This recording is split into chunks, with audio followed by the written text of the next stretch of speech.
Here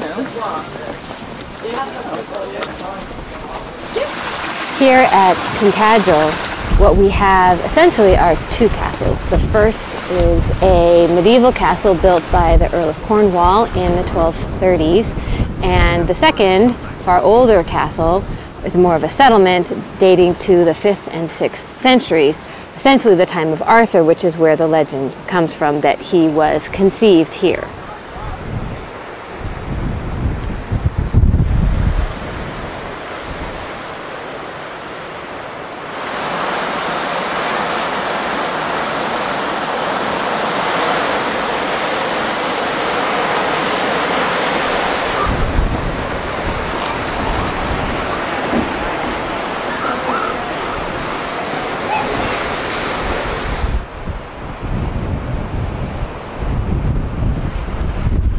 I don't think these stairs meet code, Taryn.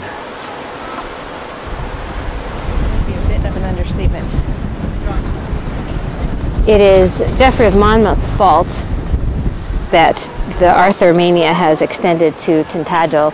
He wrote his story, The History of the Kings of Britain, in the 1100s for Robert of Gloucester, who would happen to be a Norman, and he basically wrote a novel, and it's a really fun, exciting novel based on Welsh sources in which there really was an Arthur.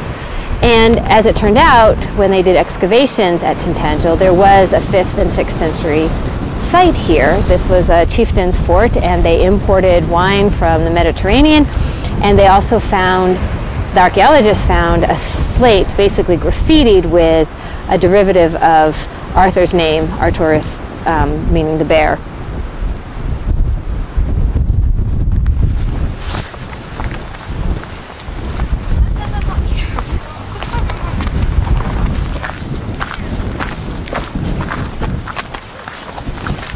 Pretty pointy 7.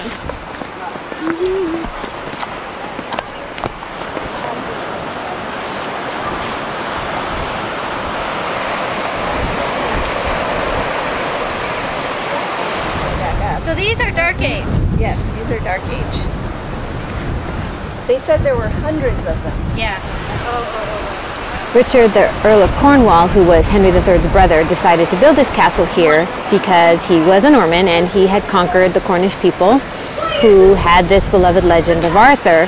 And by building his castle here, Richard sort of adopted that mantle for himself.